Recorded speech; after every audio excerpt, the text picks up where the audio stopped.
안녕하세요. 저번 시간에 이어서 이번 시간에도 금융과 화폐 금융 이야기를 하도록 하겠습니다. 지금까지는 그 화폐가 무엇인가와 관련해서 화폐 기능, 그 다음에 통화의 개념과 관련된 이야기를 했었고, 그 다음에 화폐 수요와 화폐 공급과 관련된 이야기를 했었는데, 화폐 수요는 보유 동기와 관련된 이야기를 했고, 특히 이제 투기적 화폐 수요라고 하는 것은 그야말로 그 이자율과 반비례 관계에 있다라고 하는 걸 통해 가지고 화폐 수요 곡선이 왜 우하향하는지와 관련된 이야기도 했었습니다. 그 다음에 화폐 공급과 관련해서는 우리가 지금 화폐 공급 이야기를 하고 있는데 화폐 공급량에 영향을 어, 미치는 주요한 두 주체가 있었죠. 그거는 중앙은행과 은행입니다. 중앙은행과 은행이 있습니다. 예. 중앙은행과 은행이 있다라고 보시면 됩니다. 그리고 중앙은행은 그 독점적인 발권력을 이용해서 본원 통화를 증가시킬 수 있다라고 봤고, 그 다음에 은행은 특히 여기서 말하는 은행은 예금은행, 즉 요구불 예금을 취급할 수 있는 은행이라고 볼 수 있는데, 그런 은행들은 그 요구불 예금을 취급하는 은행, 즉 예금은행이라고 하는 것은 크게 보면 시중은행이나 지방은행, 특수은행 이렇게 나눠서 볼 수가 있어요. 네. 시중은행이라고 하는 것은 우리가 보통 전국 지점망을 가지고 있는 은행을 말하죠. 우리가 흔히 아는 은행들, 국민은행, 신한은행, 뭐 그런 은행이죠. 네. 우리은행, 하나은행, 뭐 이런 은행들, 그런 은행들을 우리가 시중은행, 전국 지점망을 가지고 있는 은행들이고, 지방은행 같은 경우에는 우리나라 지방은행 별로 없죠 지금. 뭐 광주은행이나 부산 경남은행 뭐 이런 은행들이 지금 지방은행 전국 지점망은 아니지만은 어느 정도 지역적으로 활동하고 있는 은행들, 그런 은행들을 우리가 지방은행이라고 하고, 특수은행이라고 하는 건 기업은행이나 농협, 수협, 축협 뭐 이런 거와 같이 특수한 목적을 위해서, 뭐 농협이라고 하면은 농민 조합이죠. 그다음에 수협이나 어민 조합 뭐 이런 식의 금융, 그 특수 목적. 기업은행이라고 하면 기업들을 지원할 수 있는 그런 금융기관 뭐 이런 것 특수 목적을 달성하기 위한 금융기관 은행이다라고 보시면 되는데, 다 비슷한 활동을 하고 있어요. 그런 시중은행이든 지방은행이든 특수은행이든 다 비슷한 활동을 하고 있고, 특히 이제 요금을 예금을 지급하고 있는 은행들이다. 고 보시면 되죠. 여기 비은행 금융기관이라고 하는 거는 우리가 잘 아는 요금을 예금은 지급하진 않지만 여수신 기능은 하고 있는 그런 은행, 유사은행입니다. 우리 그런 어떤 예금은행이 아니라 여수신, 그러니까 뭐 돈을 빌려주고 돈을 받는, 예금을 받는, 특히 이제 요금을 예금이 아니라 만기가 있는 그런 저축성 예금, 뭐 예금 적금, 저축성 예금 적금 이런 것들을 받거든요. 그런 은행들도 보통 이제 우리가 아는 뭐 저축은행이나 새마을금고 이런 데 가면 요금을 예금은 받지 않지만 그런 여수신 기능을 하거든요. 예, 여신 기능이라는 건 돈을 빌려주는 거, 수신 기능은 돈을 이렇게 예금 받는 건데, 어느 정도 만기가 있는 그런 예금을 예금과 적금을 하는 그런 은행이죠. 새마을금고, 저축은행, 뭐 그런 은행들, 뭐 신탁회사, 뭐 신협, 뭐 신협 이런 데도 포함이 되죠. 신용협동기구, 종금사, 수출입은행 이런 것들이 이런 비은행 금융기관으로 들어가 있습니다. 네, 들어가 있고, 기타 금융기관에는 뭐 여러 가지 증권, 보험회사 이런 게 들어가겠죠. 자, 그래서 그런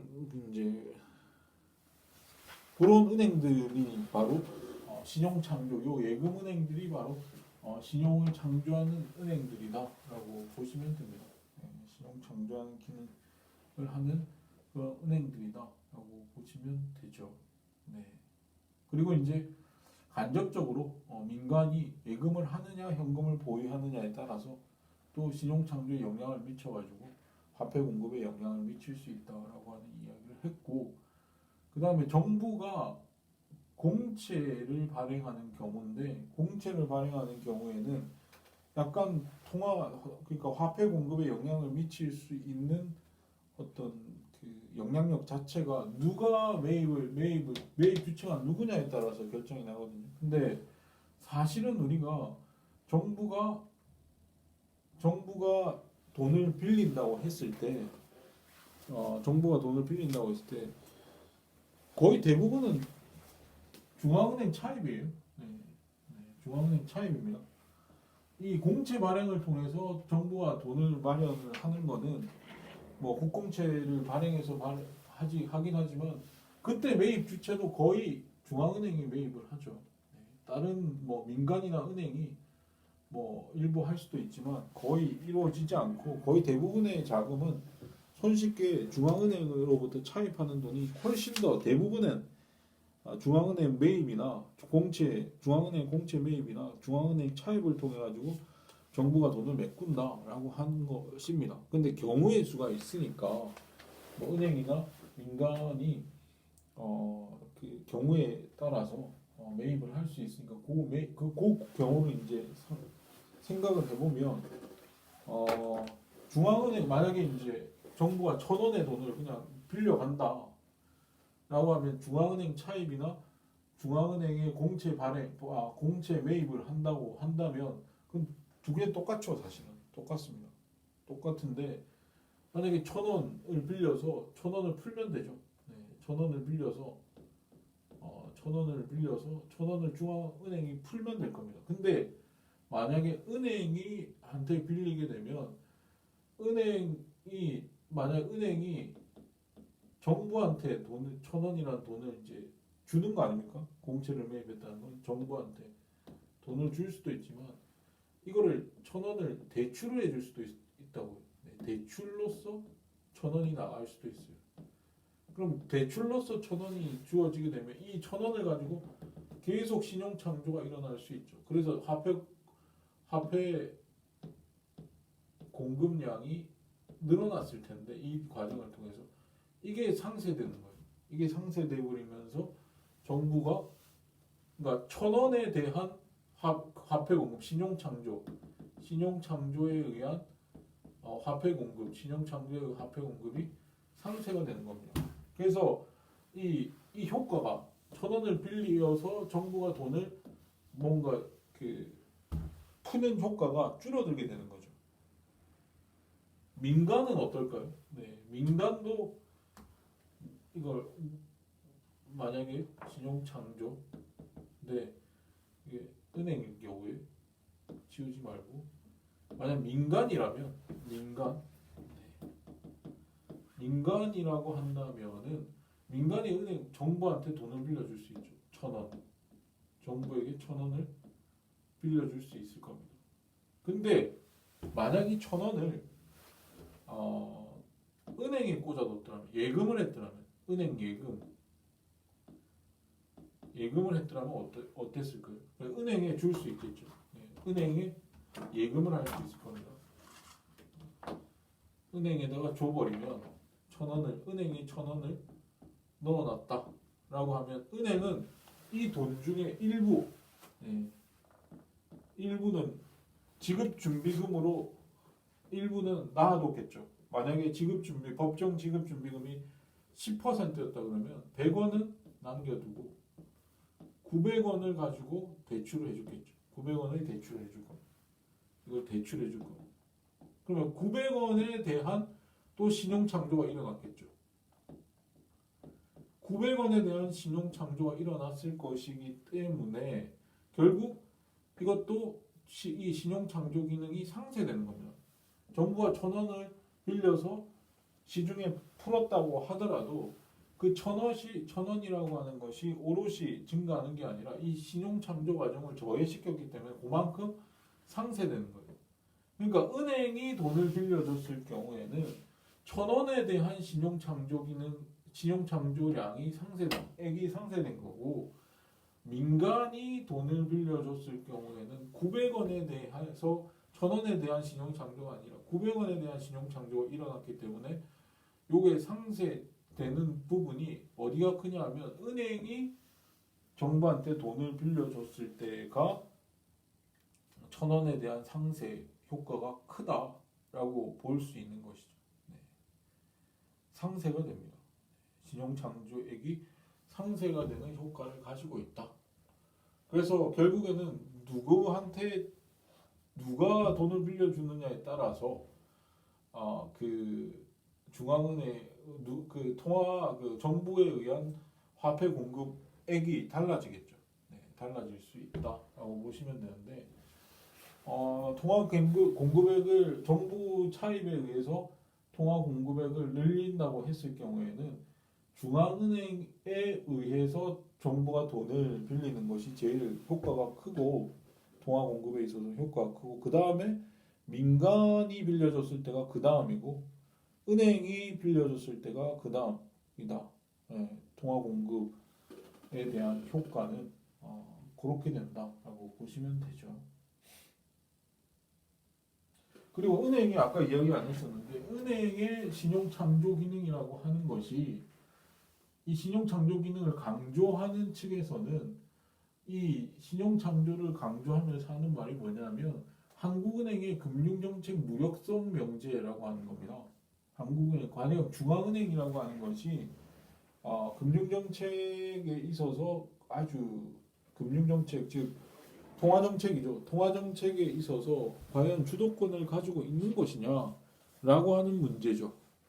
그러니까 정부가 통화정책을 할 수 있는 능력이 있느냐, 그 정책 능력이 있느냐에 대해서 그 신용창조 기능을 강조하는 학자들 같은 경우는 그것이 거의 불가능하다, 미미하다 그런 그들의 독점적인 발권력을 가지고 있긴 하지만 은행의 신용창조 기능의 영향력이 더 크기 때문에 그렇다라고 이해하는 사람들도 있어요. 네. 그게 왜 그러냐면 그러면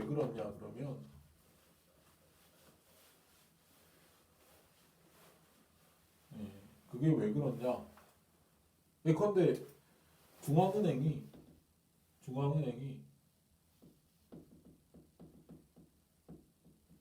긴축 정책을 쓰고 싶다. 긴축 정책을 쓰고 싶다라고 하는 겁니다. 그래서 중앙은행이 긴축 정책의 일환으로 이자율을 올려요. 금리를 올리는 겁니다. 금리를 올린다라고 했을 때 만약에 금리를 이자율이 올라가면 근데 은행에서는 이런 과정이 있을 수 있죠. 긴축 정책의 일환으로 이자율을 올린다, 금리를 올린다. 네, 금리를 올리게 되면 은행 입장에서는 이 금리가 올라갔기 때문에 대출을 하려고 하는 유인이 강해지겠죠. 그래서 대출을 늘립니다. 네. 대출을 늘리게 되죠. 네, 대출을 늘리게 되고 그 대출을 늘렸기 때문에 대출을 늘렸기 때문에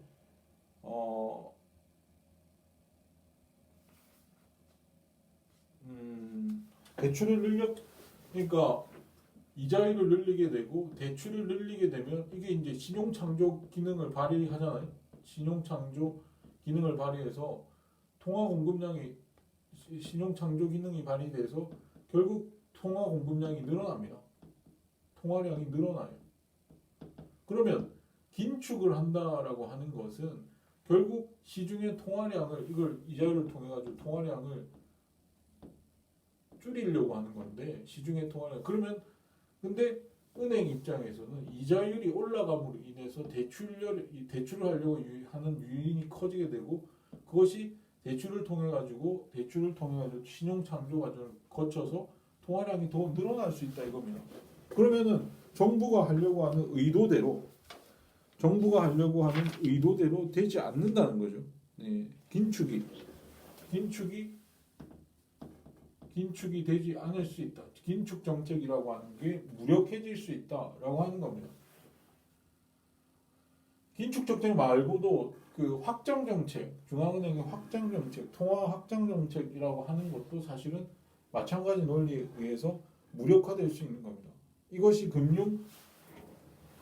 한국은행의 금융정책 무력성 명제인데 사실 이게 작동을 할 수 있겠느 이런 관련이 작동을 할 수 있겠느냐? 사실은 그렇지 않거든요. 예, 충분히 예측 가능합니다.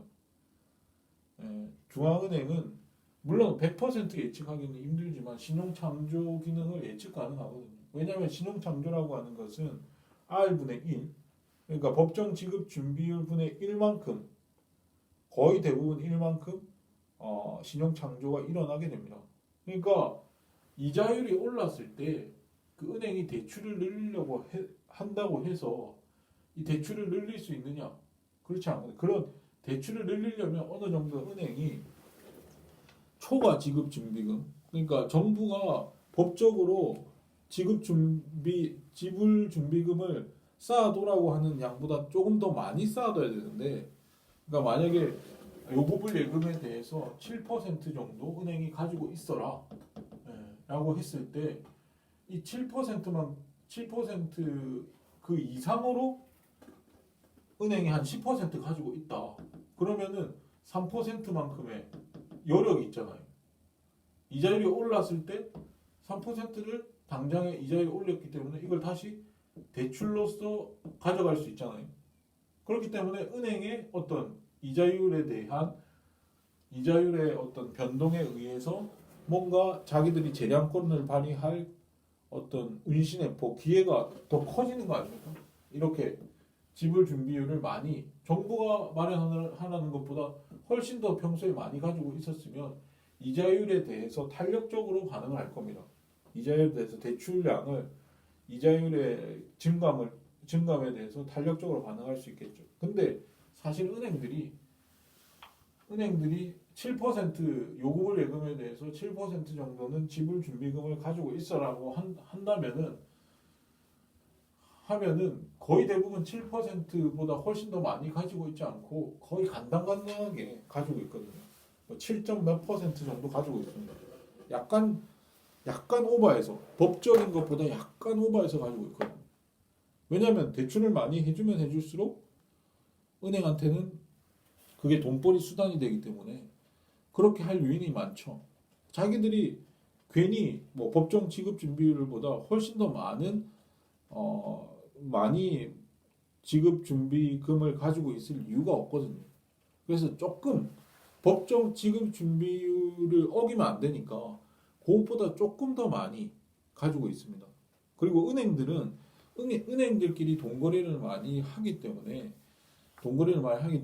그 법정 지급 준비율을 조금 충족시키지 못한다고 생각이 들면 바로바로 은행들끼리 거래를 통해 가지고 바로바로 이제 또 돈을 그 유동성을 확보할 수가 있거든요. 돈을 확보할 수가 있습니다. 화폐를 뭐 자유롭게 빌리는 것이 활발하게 제도적으로 장치가 그렇게 돼 있기 때문에 굳이 대비해서 뭔가 그 법정 지급 준비율을 충족시키지 못하는 걸 대비해서 굳이 엄청 많이 쌓아둘 필요가 없다는 이야기죠.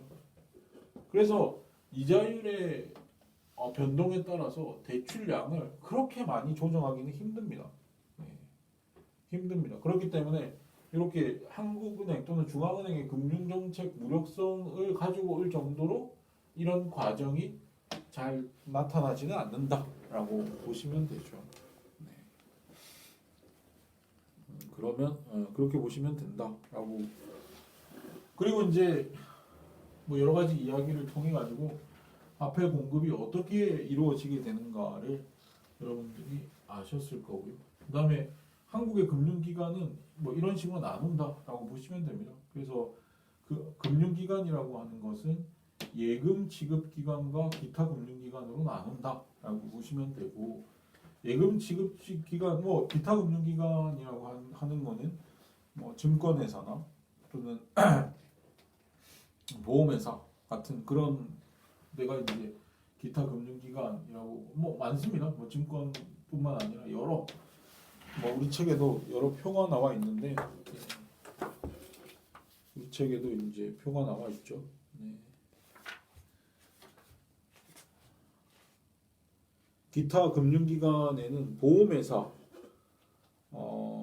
보험회사, 예, 그래서 보험회사, 연금기금, 증권기관, 투자회사, 여신전문금융기관, 유동화 전문기관, 공적금융기관, 자산관리공사, 뭐 이런 것들.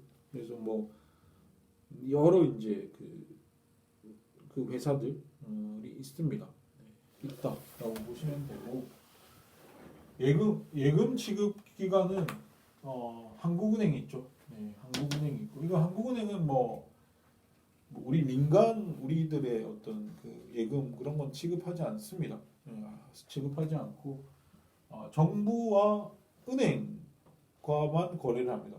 그래서 우리가 한국은행을 정부의 은행 또는 정부의 은행 정부와 거래를 하기 때문에 정부의 은행이기도 하고 정부한테 돈을 빌려주는 역할을 많이 하죠.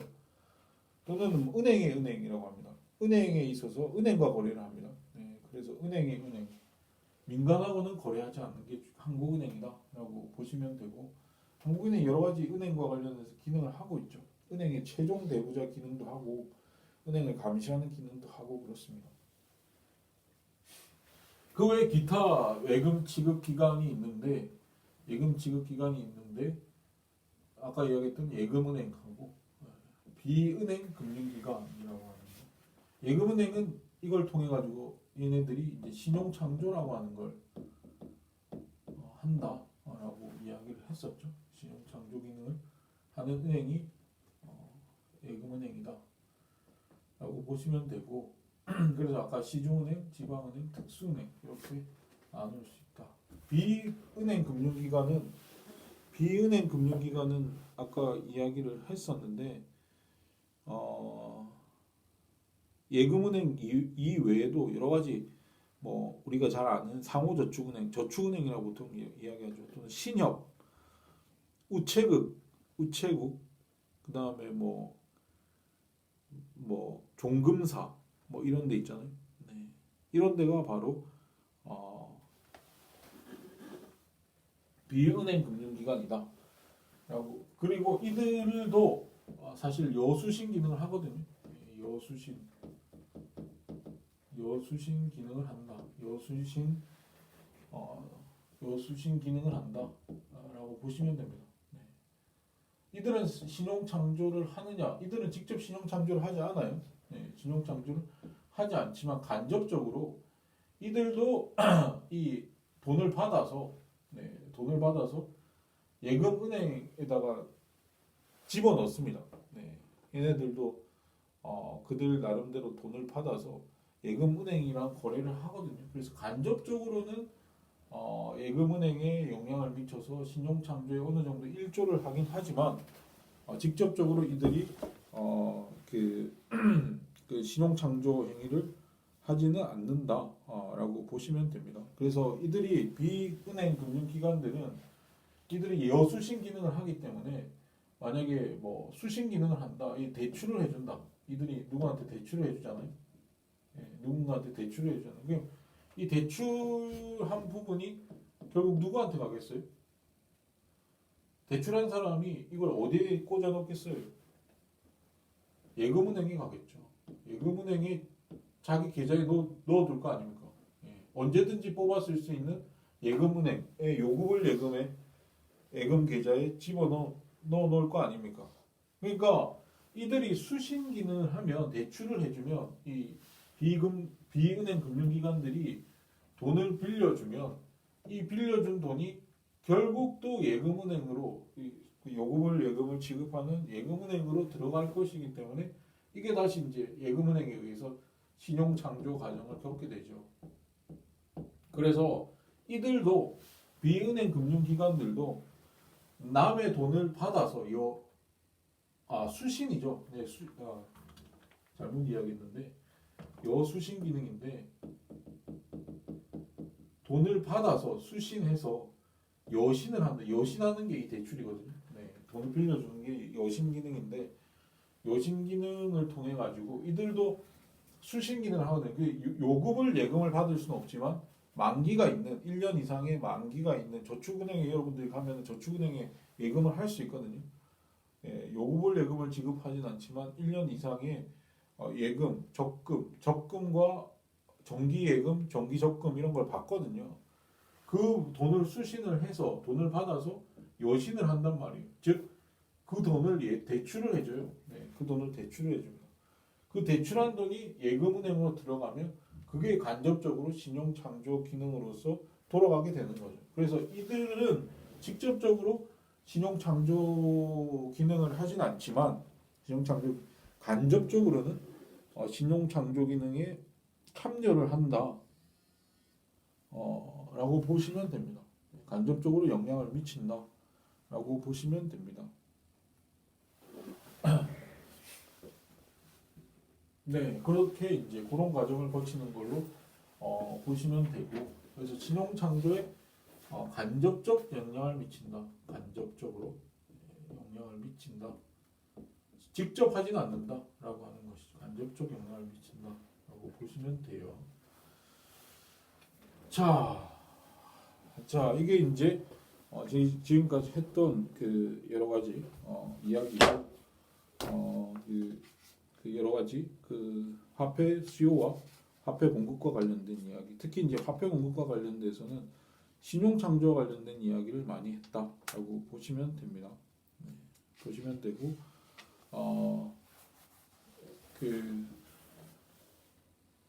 여러 가지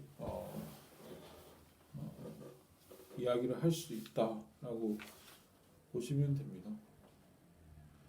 그 다음에 이제 그 맨 마지막으로 볼 것이 중앙은행의 금융정책 수단이라고 하는 건데, 중앙은행의 금융정책 수단, 정책 수단이라고 하는 건데, 결국 지금 현재 중앙은행이라고 하는 것이 그 이자율을 통해 가지고 통화량을 줄이고 늘리고 하거든요. 줄이고 늘리고 합니다. 그래서 마치 댐과 같죠. 시중에 통화량을 늘리고자 할 때는 마치 댐을 올렸다 내렸다 하듯이 댐 수위를 낮추면은 시중에 많이 풀리죠. 즉 금리를 내리면 시중에 돈이 많이 풀리고, 금리를 올리면 시중에 적게 돈이 풀리는 그런 과정을 겪어가지고 결국 이제 그 기준금리라고 하는 것을 보통 이야기를 하는데, 그 기준금리를 가지고 보통 통화량을 늘리고 줄이고 하게 됩니다. 근데 그 이자율 그 금리를 올리고 내리고 할 때 그 금리를 올리고 내리고 하는 하나의 수단들이라고 하는 것은 저런 수단들을 통해 가지고 금리를 올리고 내리고 할 수 있다라고 하는 걸 보시면 됩니다. 보시면 되는데, 그러니까 우리가 금리를 금리 또는 이자율이다 하면 금리를 올리려면 통화량을 늘려야겠죠. 통화량을 줄여야겠죠. 금리를 상승시키려면 통화량을 줄여야 될 거고, 통화량을 늘리면 금리는 이렇게 하락할 겁니다. 그러면 이런 통화량을 늘리고 줄이는 방식이 어떤 방식으로 통화량을 늘리고 그러니까 금리한테 기준금리에 영향을 미치는 여러 가지 금리에 영향을 미치는 하나의 조작법이 통화량을 늘리고 줄이고 하는 방식일 텐데, 이걸 어떻게 하느냐? 통화량을 늘리고 줄이는 수단들이 있느냐? 그 수단들이 있다는 거죠. 저기 있습니다. 통화량을 늘리고 줄이고 하는 그런 수단들이 있다라고 보시면 되죠. 그 세 가지가 있다라고 보시면 됩니다. 근데 지불 준비율 변경, 재할인율 변경, 공개시장 조작이라고 하는 것이 있긴, 이 세 가지 수단들이 있긴 하지만 사실은 저 세 가지가 다 쓰이지 않아요. 다 쓰이지 않고 이 두 개, 지불 준비율이랑 재할인율 제도는 잘 쓰지 않습니다. 거의 쓰지 않아요. 재할인율 정책은 없습니다. 우리나라는 시행을 하지 않고 있어요, 현재는. 그다음에 공개시장 조작이라고 하는 걸 통해 가지고 우리나라가 저걸 통해 가지고 이자율을 올렸다 내렸다 하거든요. 네, 이자율을 올렸다 내렸다 하는 하나의 수단으로 저 기법을 사용하고 있다라고 보시면 됩니다.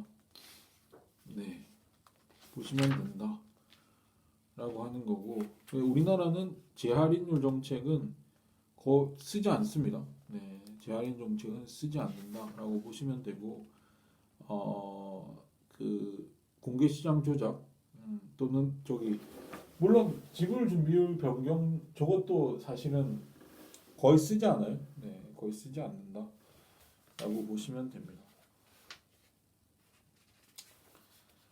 자, 그래서 보시면 보시면 그 중앙은행 그 지불 준비율 변경을 보시면 지불 준비율 그러니까 지급 준비율 또는 지불 준비율을 변경시킨다. 예컨대 지불 준비율을 하락시킨다. 하락시킨다. 또는 지불 준비율을 상승시킨다라고 하면 지불 준비율을 하락했을 때 이러면 어떤 효과가 발생을 합니까? 초과 지불 준비금이 늘어나죠. 네. 예컨대 7%에서 지급 준비율이 법정 지급 준비율이 7%였는데 뭐 정부가 5%로 낮췄다라고 해봅시다. 5%로 낮췄다라고 한다면은 지금 초과 지불 준비율이란 게 뭐냐면 초과 지불 준비금이라고 하는 건 실제 가지고 있는 지불 준비금 있잖아요.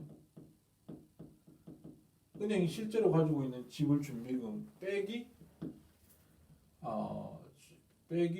그 법정 지불 준비금입니다. 예. 그래서 요거와 요거 실제 지불 준비금과 법정 지불 준비율의 차이가 거의 나지 않아요, 사실. 이 차이가 1% 미만이거든요. 항상 1% 미만입니다. 네. 미만인데 만약에 7%다 그러면 7몇 % 정도 실제로 지불 준비금으로 가지고 있어요. 근데 이거를 5%로 줄인다? 그러면은 초과 지불 준비금이 만약에 얘네들이 실제 지불 준비금으로 한 7.5% 가지고 있다고 해봐요. 빼기 법정 지급 준비율 7%다라고 했을 때 그러면은 원래는 초과 지급 준비율이 0.5%였잖아요. 네, 0.5% 정도의 초과 지급 준비금으로 가지고 있었는데 이 초과 지급 준비금으로 가지고 새로운 대출을 할 수 있죠. 새롭게 대출을 해가지고 이걸로 이제 신용 창조를 할 수 있잖아요. 대출을 통해서 신용 창조로 갈 수 있는데 그 여력이 엄청나게 많아지는 겁니다. 예, 0.5%는 불안하니까 그냥 대출 안 해주고 대출하지 않고 가지고 있었는데 만약에 이게 법정 지급 준비율이 법정 지급 준비율이 5%로 낮아졌다. 이게 5%가 됐다. 그럼 지금 이게 2.5%로 확 초과 지급 준비율이 많아지잖아요. 많아지니까 이거를 대출을 할 가능성이 높겠죠. 이 경우에는 이게 너무 간단간단 0.5%가 너무 간단간단하기 때문에 법을 지키기 위해서 안전판으로서의 0.5%는 별로 이게 쓰려고 하는 유인이 강하지 않을 텐데 2.5%라고 하면 이걸 대출을 할 가능성이 높단 말이에요. 대출을 통해서 신용 창조 과정을 거치겠죠. 그러면은 공급량이 많아질 겁니다. 그러면 초과 지급 준비금의 크기가 커짐으로 인해서 신용 창조 기능이 더 활발해지겠죠. 창조가 더 많이 일어나게 되겠죠. 이런 과정을 겪게 될 겁니다. 또는 통화 승수. 네, 통화 승수가 커지게 됐죠. 네, 통화 승수가 법정 지급 준비율 통화승수라고 하는 건, 이 통화승수라고 하는 건 아까 이야기했듯이 법정 지불 준비금 준비율 분의 1이었잖아. 그러니까 법정 지불 준비율이 이게 분모가 작아지면 전체 분수는 커지게 되죠. 전체 값이 커지게 되죠. 통화승수도 커지네. 즉 신용 창조가 훨씬 더 많이, 배수가 더 많이 일어난다라고 보시면 되죠. 그러니까 7%에서 통화승수가 7%에서 5%로 낮아지니까 통화승수가 커져서 신용 창조가 더 많이 일어나게 되는. 그러면 결국 통화량은 증가를 하게 되겠죠. 이런 과정을 겪게 통화 공급량이 증가를 하게 된다라고 합니다. 그래서 통화량이 증가를 해서 결국 이자율을 조정할 수 있게 된다라고 보시면 됩니다.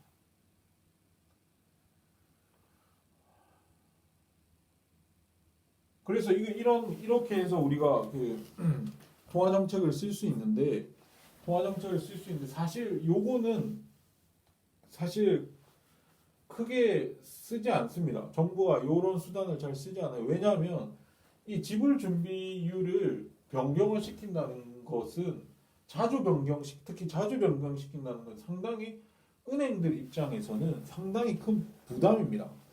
만약에 7%에서 법정 지급 준비율 7%에서 이게 8%로 1%만 올려도 상당히 그 타격이 크거든요.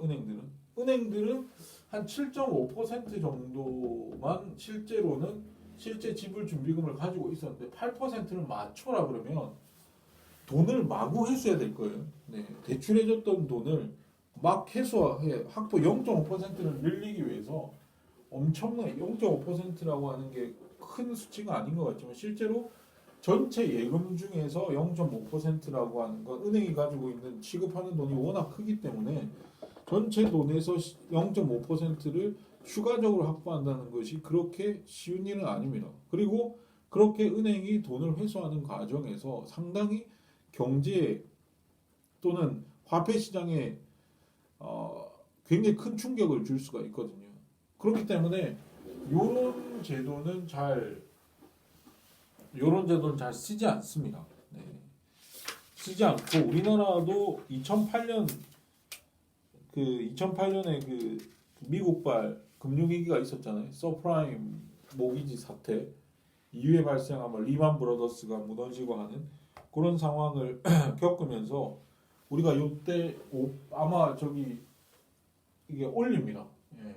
지불 준비금을 그때 2008년도에 한번 올리고 그 이후에는 한 번도 지금 올리지 않고 있어요. 네.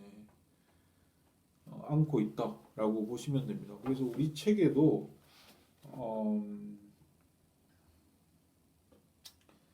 예, 지금 7% 이게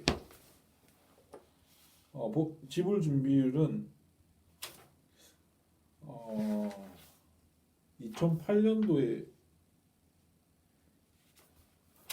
네.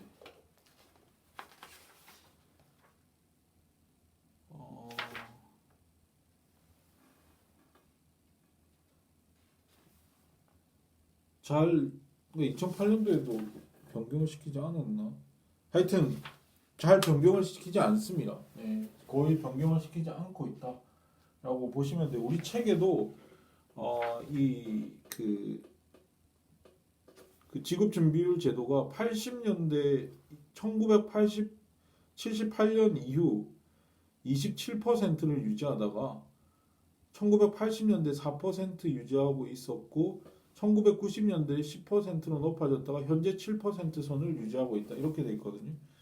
그래서 잘 변경을 시키지 않는다라고 보시면 됩니다. 네. 자, 그 다음에 재할인율 변경과 관련해서는 재할인율 정책, 재할인율이라고 하는 것은 그 정부와 중앙은행과 은행 간에 거래를 합니다. 은행이 중앙은행으로부터 돈을 빌릴 수 있어요. 네, 돈을 빌릴 수 있습니다. 이때 적용되는 이자율을 재할인율이라고 합니다. 그래서 아까 그 중앙은행이라고 하는 것은 이게 은행이거든요. 그 한국은행은 중앙은행은 그래서 우리나라 한국은행이죠. 그때 은행한테 이게 중앙은행이 은행한테 대출을 해줄 수 있습니다. 그 대출에 대해서 이자를 받을 텐데 그 이자가 재할인율입니다. 네, 그 이자가 재할인율이다. 왜냐하면 이게 그 대출을 해줄 때 그 중앙은행이 은행한테 대출을 해줄 때 그 은행이 가지고 있는 은행이 가지고 있는 어떤 채권이나 어음 이거를 할인을 해서 그걸 담보로 해서 그러니까 은행이 가지고 있는 채권이나 어음을 담보로 해가지고 돈을 빌려주거든요. 예, 담보를 해서 돈을 빌려주거든요. 그래서 그 담보를 할인을 하거든요. 다시 한번 할인을 합니다. 그래서 그걸 이제 재할인율이라고 부르는데 그 할인된 만큼이 이자율이 되는 거예요. 그래서 그 은행이 빌려주는 대출에 대한 중앙은행이 은행에 대해 빌려준 대출에 대한 이자율이 재할인율인데 이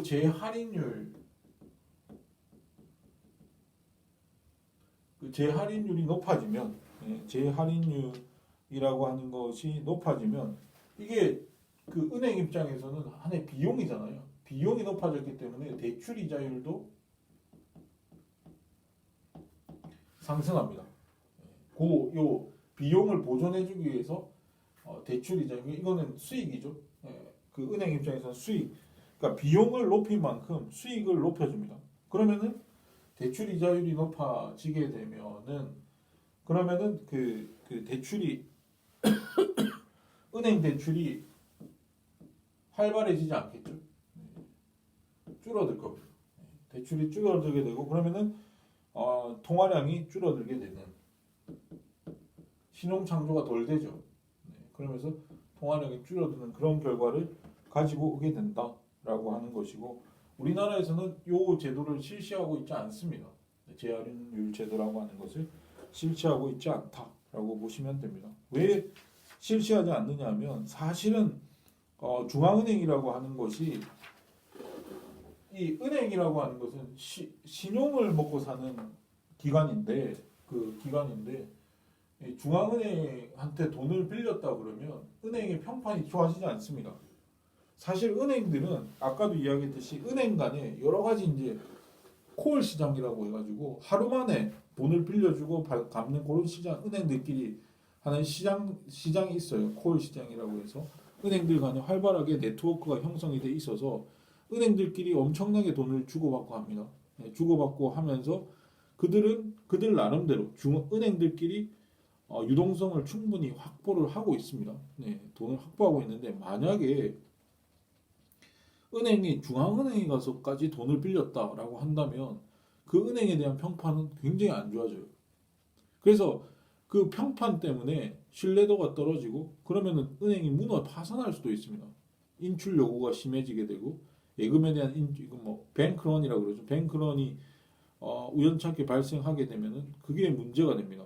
그래서 은행이 중앙은행한테 돈을 빌렸다라고 하는 것 자체가 은행의 신뢰성을 떨어뜨리는 효과를 가지고 오기 때문에 사실 돈을 빌리지 않아요. 은행들이 빌리지 않습니다. 이게 작동하지 않습니다. 사실은 재할인율이 중앙은행으로부터 은행이 돈을 거의 빌리지 않기 때문에 이런 것이 작동을 하지 않아요. 그래서 우리나라에서는 지금 현재 실시하고 있지 않다라고 보시면 됩니다.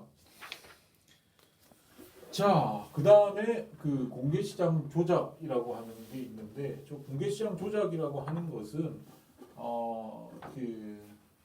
사실은 국공채 시장이에요. 국공채 시장에서 보통 그 국공채 시장을 에서 국공채를 이용해 가지고 정부가 돈을 풀고 또는 돈을 주워 담고 하는 그런 역할을 할 수 있거든요. 그런 효과를 발휘할 수 있는데 예컨대 국공채 시장이라고 하는 것이 상당히 발달돼 있는 영국이나 미국 같은 시장이다라고 하면은 공개 시장 조작이라고 하면은 국채를 삽니다. 네. 정부가 국채를 사면 시중에 돈이 풀리죠. 예. 보통 은행들이 가지고 있는 국채를 사요. 사면은 돈이 풀립니다. 그 대금을 줘야 되니까 국채에 대한 대금을 은행에 줘야 되니까 그 은행은 국채를 산 대가로 돈을 받아서 그 돈 받은 돈으로 신용 창조를 하겠죠. 돈이 더 많아졌어요. 예, 돈이 더 많아지면서 은행 나름대로 신용 창조를 하면서 통화 공급량이 늘어나게 될 겁니다. 그래서 정부가 만약에 그 정부가 그 중앙은행이죠. 네, 정부의 채권,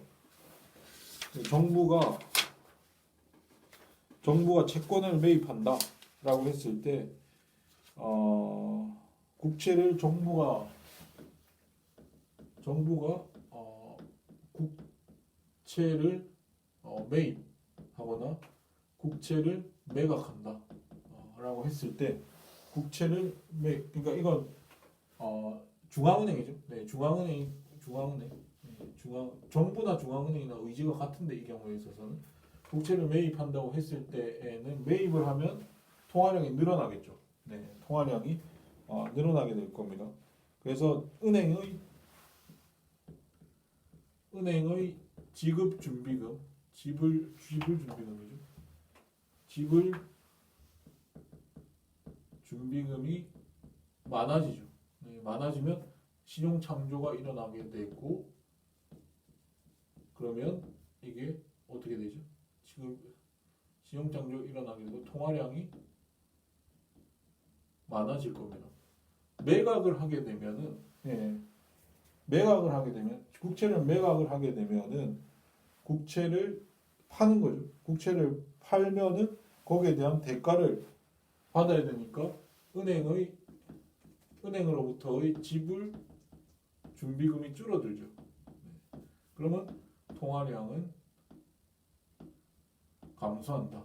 이런 국채나 국공채 시장이 매우 발달된 나라에서는 이런 식으로 미국이나 영국 같은 국공채 시장이 굉장히 잘 발달된 나라에서는 저런 식으로 이제 공개 시장 조작을 하게 되는데 우리나라도 1997년 IMF 외환위기 때 또 정부가 돈을 엄청나게 빌리는 과정에서 국채 발행을 늘렸죠.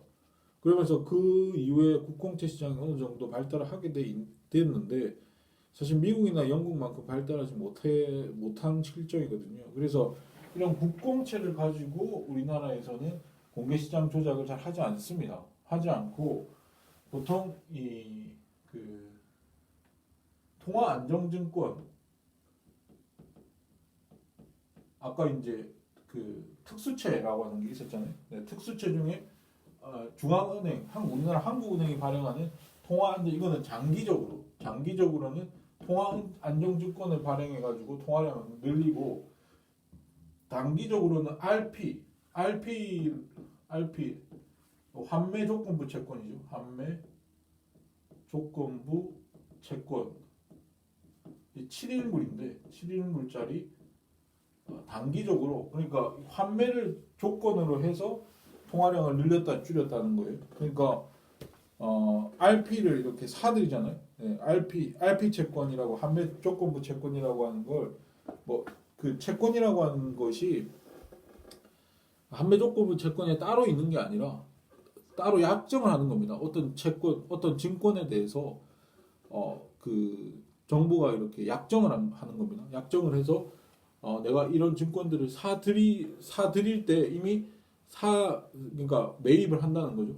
RP 명목으로 매입을 해서 나중에 그걸 7일 후에 다시 그 RP를 그 증권을 다시 파는 약정을 하는 겁니다. RP 따로 RP라고 하는 게 있는 게 아니라 어떤 증권을 살 때 그거를 이제 7일물이라고 하면은 7일 후에 다시 샀으면 다시 7일 후에 되팔기를 약속을 하고 사는 겁니다. 그래서 단기적인 거죠. 그래서 사서 이게 만약에 RP 명목으로 어떤 증권을 사면은 돈이 풀리겠죠. 단기적으로. 네, 단기적으로 돈이 풀려가지고 단기에 있어서의 어떤 그 화폐량을 증가시키고 감소시키고 하는 그런 그 거는 RP 7일물 가지고 하고 그다음에 통화안정증권은 장기적인 어,